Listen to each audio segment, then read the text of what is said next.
Bueno, pues uno como pelado, a mí me regalaban una guitarra de pasta y yo pues, hacía mis loqueras, ¿cierto? Mi hermano también y jugábamos las máscaras, o sea, todo lo que es la cosa de los niños. Pero llegó un momento en que él ya dijo, esto tiene que ser serio, ¿no? Entonces él se compró una guitarra, aunque no tocaba con ese dedo, pero con 3 dedos él hacía los acordes. Y le regaló a mi hermano una melódica soprano, no, una soprano a mí, que es la verde, y a él le regaló una contralto.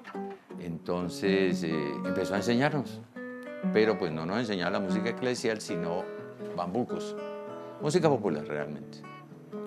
Entonces digamos que ese fue como mi primer encuentro con la música, mi padre en ese trío que nos armó ahí. Entonces lo que ocurre allí es que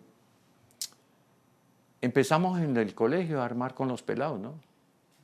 Yo recuerdo que el primer grupo que teníamos era con latas de manteca, entonces yo me cogía las latas de manteca y las regalaba a un pelado que quería hacer una batería. Y yo tocaba la melódica y con latas de manteca. Eso en la primaria. Luego, pues, entro al IPC. Pues allí uno conoce, digamos, las escuelas, ¿no? Danilo Tenorio, los maestros de las escuelas, pero yo no tenía relación con el teatro, simplemente era de la escuela de música. Yo pasaba por el TEC, porque nosotros vivíamos en Colón, y yo era uno de los que caminaba 1 hora al centro para volverme a pie. El hecho es que me ponía a trabajar en Confandi. Bueno, entonces me enrutaban y para la calle. Pues eso era a las 6 de la tarde, o sea que yo salía a las 6 y ya me metía al IPC, que era ahí pegadito.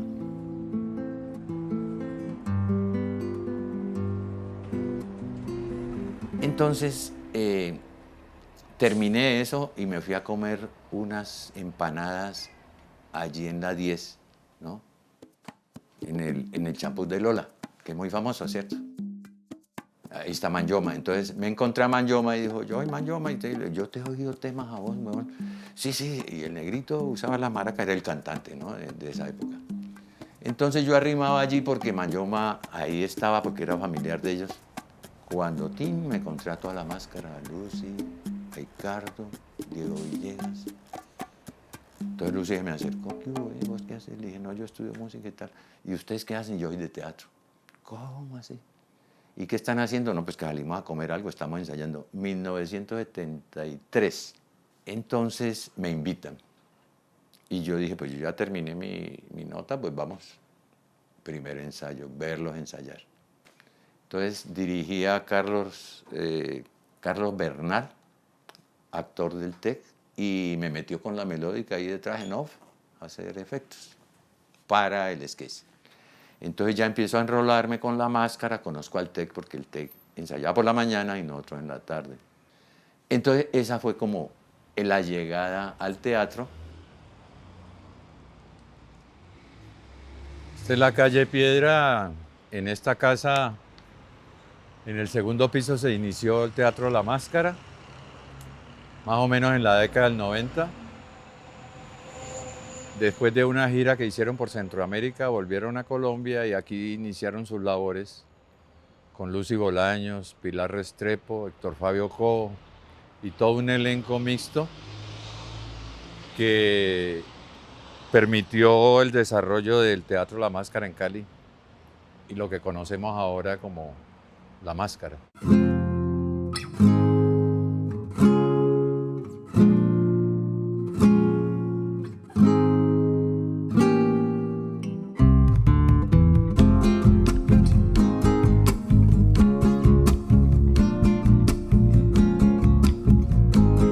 Ya cuando entró a La Máscara, en el 73, 74 más o menos, es cuando iniciamos los famosos sketches, que ya iban a la calle, ¿no?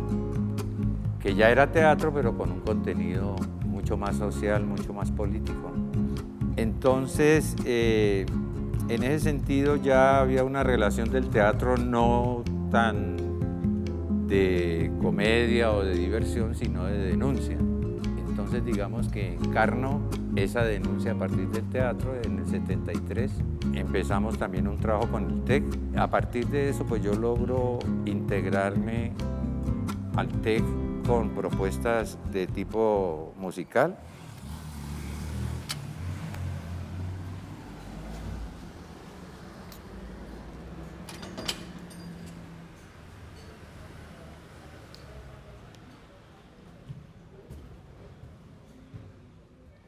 Nos encontramos en el TEC. Este es el árbol del mango, que es el árbol antiguo de aquí de la casa. Aquí están las cenizas de Enrique Buenaventura y parte de Helios. Y este poema forma parte de lo que él escribe antes de su muerte, que tiene que ver con el árbol, ¿no? Mi primera obra aquí fue con La Máscara, ensayábamos en la tarde y luego pasé al TEC a trabajar con ellos y actuar en la obra que llama El viaje imaginario. Posteriormente Escuela para Viajeros, que luego se convirtió en La Estación. Y últimamente en una obra que se llama Tierra Adentro, que es donde retomamos toda la parte indígena de las comunidades de Colombia.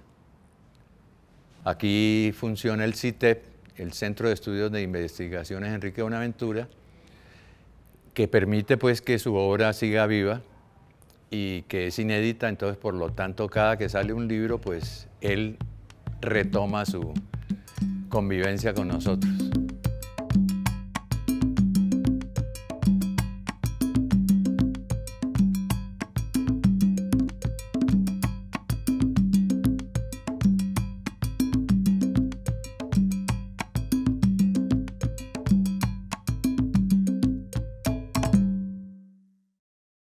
De hecho, pues allí empiezan como a surgir las posibilidades de experimentar, porque yo llego al IPC ya en el grado y yo le preguntaba a Restrepo y al otro, bueno, ¿cómo compongo? ¿De qué manera tengo un texto y yo qué hago con ese texto? Y ellos no me dan razón. Entonces digamos que el teatro me ofrece eso, ¿cierto? Primero, cómo empezar a musicalizar textos. Me llaman, pues venga, toque. Yo entré tocando ahí la melódica. Luego seguimos una obra que era La Mina, una adaptación que hace Enrique. Entonces en La Mina ya llegaron los textos. Y Enrique escribía como Bres, ¿no? Un poco épico. Entonces ahí empiezo a musicalizar y a montar. O sea, me tocaba inventármela y ponerla en la escena. Ahí, con lo que supiera. Entonces van haciendo como esa idea, ¿no? De encontrar la pulsación, de encontrar en el texto, de acuerdo a la intención que tuviera también, como esa idea melódica. Primero el ritmo, ¿no? Yo me aprendo los textos y caminando voy pensando, ¿no? Entonces, allí digamos que se ven las vertientes políticas dentro de la parte artística y la necesidad de crear pues a partir de la dramaturgia, porque todo me lo pasa, bueno, haga, y uno, ¿cómo hago? Entonces, inventarse un método para primero lograr lo que quería la obra, porque no podía hacer cualquier canción, sino que tuviera que ver pues con la temática, el ritmo, etcétera, el ambiente de lo que se quería expresar. O sea que no era simplemente musicalizar un texto, sino un texto para una necesidad concreta que era la obra. Entonces eso acomplejaba más la cosa porque pues lo que uno hace ahora son canciones y uno se encierra y es más fácil, ¿no? Te presiento en el aire, en el deseo, en el sonido. Y en la mente te dibuja mi latido. Cuando yo descubro mi vena musical, pues empecé a montar canciones. Entonces yo tenía un cuaderno donde escribía las letras, cantaba todo lo que oía, pues lo que me gustaba indudablemente. Canciones románticas básicamente y de pronto algunas canciones que contaran una historia, ¿no? Porque me llamaba un poco la atención la narración. Entonces tenía amigos que trabajaban en sitios donde vendían discos en esa época de 45 y como yo tenía tienda, pues ellos llegaban ahí, ve, te vendo este disco. Entonces yo empecé a hacer colección de discos con la música cubana, porque era más eso, la música de baile, ¿no? Entonces me volví pues un gran bailarín. y empecé a buscar los sitios de baile. Inicialmente yo vivía en Colón, entonces empezaron de Colón bajando un barrio, era el Guabal. Entonces en esas zonas se iniciaron los bailes, que eran los agüelulos, que esa es la rumba, ¿no? Donde venía toda la música pues cubana que teníamos, que entraba por Buenaventura, que eso produce esa relación del baile. Luego ya cuando empiezo a hacer la música, pues queda todo ese rezago, ¿no? Y entra pues la música social con Serrat, etc. Entonces digamos que eso me ligó. Luego cuando la Casa de la Amistad empieza a llegar música, la Casa de la Amistad también, y yo pues copiaba esa música, ¿no? Entonces ahí está la rumba y la bohemia también vinculada, pues, yo entiendo la bohemia como, no era el sitio de baile, era el sitio de conversar, ¿no? Como de hablar, de encontrarse, era más un encuentro que el baile.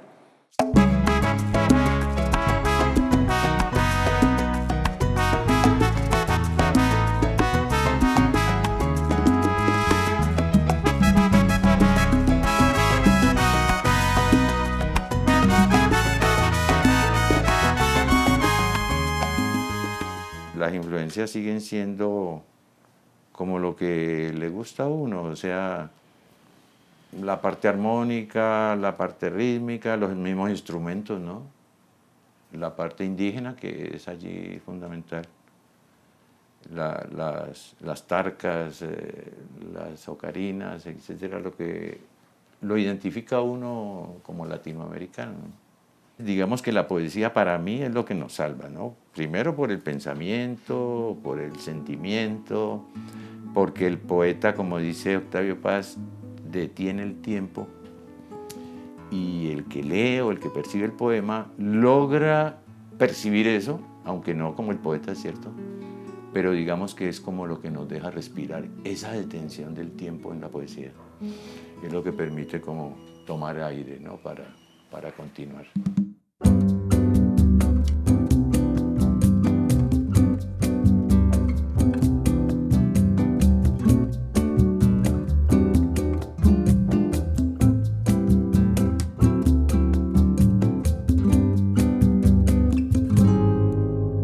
Azul en el cielo profundo, vuela el ave sin rumbo, huyendo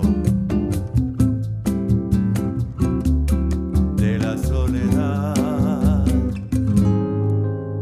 Azul como la ola al viento, empujando al sediento que no quiere naufragar.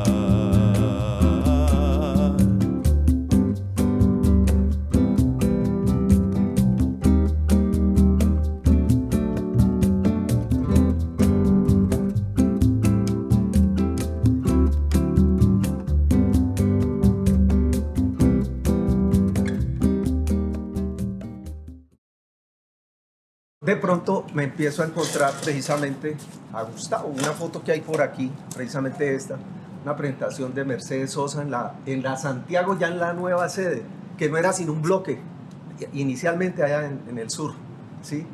Y entonces Gustavo no estaba cantando, pero yo ya sabía quién era Gustavo y él estaba ahí viendo la presentación entonces yo le tomé la foto. Entonces, bueno, coincidíamos en algunos escenarios y fundamentalmente en la Casa de la Amistad con los Pueblos, que era aquí en la octava, ¿no? Allí. Y una vez José fue el que dijo, ¿y por qué no trabajas con nosotros? ¿Nosotros quiénes eran? Eran Gustavo y José Espinosa, que habían sido de los iniciadores del grupo Los Que Son, con ustedes dos, los hermanos Cabrera, Luis y Ricardo.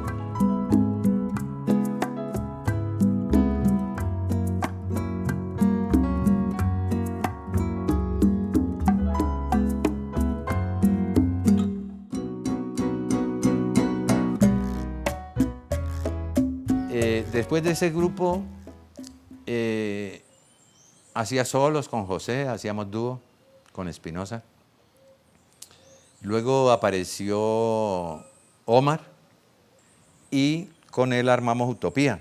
En ese tránsito hubo ¿cómo nos vamos a llamar? Y eso, entonces Utopía. Yo recuerdo Utopía, ¿no? De Utopía pasamos a Bembé.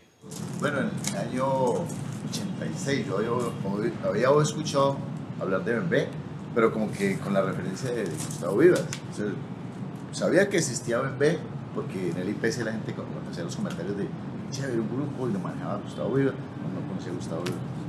Entonces ya éramos José Espinosa, que volvió ahí, Gustavo, Juan Carlos Maya y yo. Entonces, bueno, ¿y cómo nos vamos a llamar? Creo que fue Gustavo el que dijo, no, pues entonces ese, Bembé.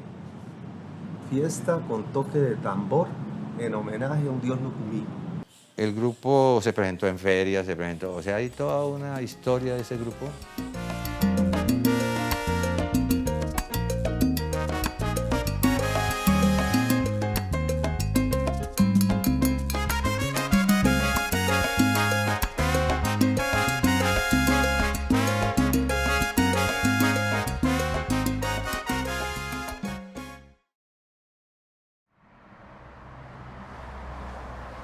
En esta casa se inició el grupo Bembé en el año de 1985. Aquí había un garaje y en ese garaje ensayábamos 2 veces a la semana a casa de Andrés Gamboa y de la familia. Fue los comienzos de nuestro grupo. Hasta que los grupos se mueren, ¿no? Porque hay otros intereses, hay otras orquestas que empiezan a llamar a la gente, etc. Por ahí pasó también mucha gente en formación. Ya luego me vengo acá al barrio y acá me encuentro con Óscar y nace Son 2.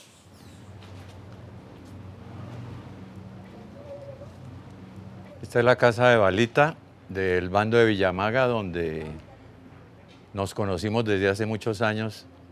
Él toca el acordeón y la parte vallenata. Con Óscar Vargas estuvimos en un grupo, Los que Son.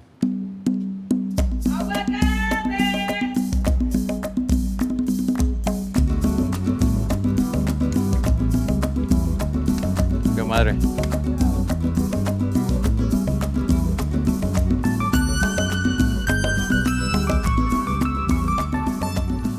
Yo me presentaba con Óscar Torres, una vez estamos en Manizales, en un sitio que se llama Quién, que es como de Lichín, ¿no? El Quién.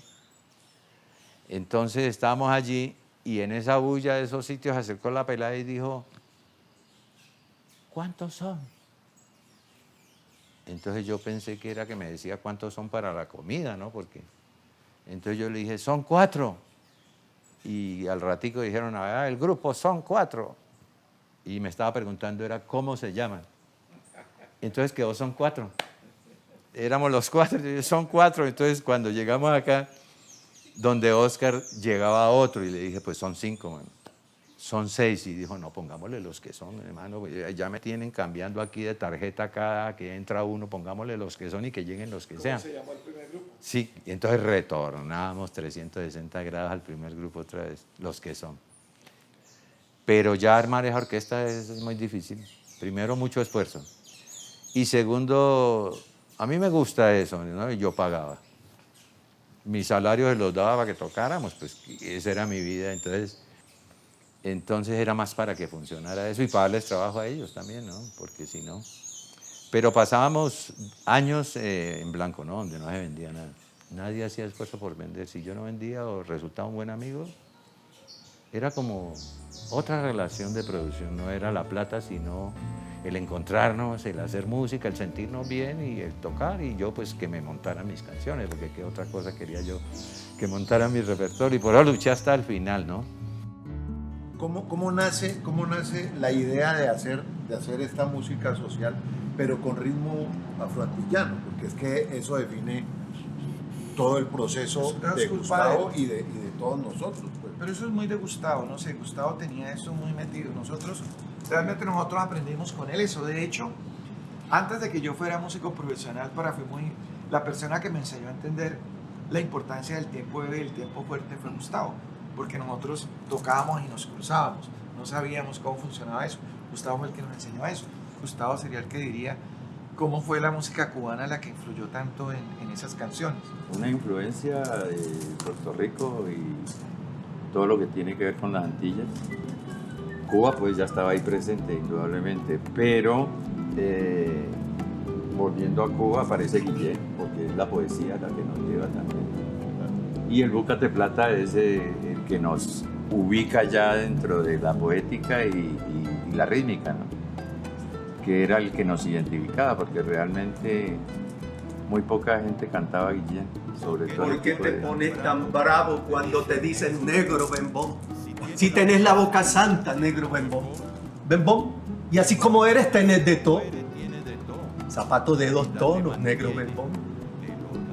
Caridad te mantiene. Caridad te mantiene. Te lo da todo. Te lo da todo.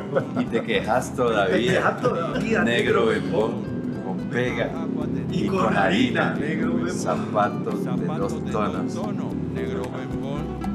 Bembón, así como eres, tenés de todo, caridad te mantiene. Te lo da todo. Caridad te mantiene. Te lo da todo.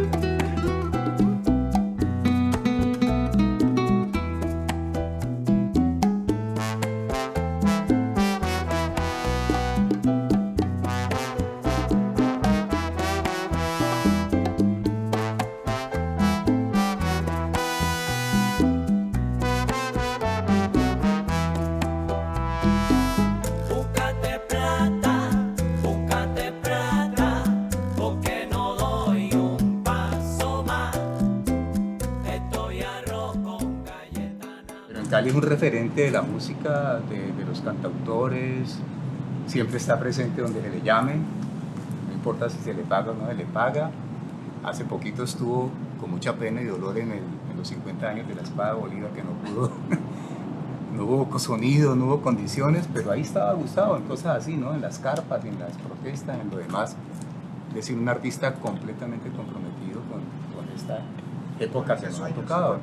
Y a mí una cosa que me parecía increíble de Gustavo es el sonido de su flauta. Cuando metía esa flauta, me parece que tiene un sonido especial en la flauta. Yo no sé, y yo le contaba a mis amigos, se mantiene una capacidad, y aparte de que esa capacidad vocal tiene una vaina, un sonido en la flauta espectacular. Y la quena. Y- ¿Puedo interrumpirte? No, tranquilo. Sí. Yo llegué una vez a la Casa de la Amistad con los pueblos y había un grupo vallenato, no sé qué, y yo escuché una caja vallenata. Y yo decía, pero qué impresionante. Eso es una maestría de caja, ¿quién toca eso? Marzo Gustavo Viejo, en la caja vallenata. Ese era todo el apunte. Y la quena, espectacular. Pero poco a poco a mí el cassette se me fue cambiando con la vaina del trabajo con la música por lo político, por lo social. Y creo que yo le agradezco, yo ahora soy director de teatro y mi línea es esa, y creo que fue gracias, más que al TEC y a mis hermanos y a toda esa, fue al trabajo consciente que fui aprendiendo y que fui valorando, porque también era mucho el riesgo que nosotros corríamos, algunos más inconscientes que otros, pero el riesgo era grande. El legado de Gustavo es realmente un cumplimiento de una misión de vida. La libertad, tú eres mi único rey, ¿no? O sea, él tiene una idea de su propia condición de las cosas que es muy libertaria, y creo que a todos de alguna manera los que estamos aquí nos contagió de eso. Yo pienso que ese espíritu que tenía Gustavo con la música es el espíritu de todas las músicas, de Beethoven a Stockhausen, de la Sonora Matancera a Silvio Rodríguez. O sea, la libertad del artista es lo más importante. El goce de la música es la única, en mi opinión, razón válida de cualquier música. ¿Cuál es la función del arte en últimas prácticas, ¿no? en el ser humano? ¿Sí? No es el valor del cuadro, sino lo que produce en su relación. Entonces, de esa misma manera, la parte musical, siempre hay comentarios del público, ¿no? Tal cosa y tal otra y tal, pero uno está en esa búsqueda. Entonces, ahí viene la comba del palo, ¿no? ¿Qué encontrar que me llene a mí y que me permita poderme expresar sin reglas, ni fuerzas, ni salarios? Porque a mí no me interesaba ganarme una plata en una orquesta.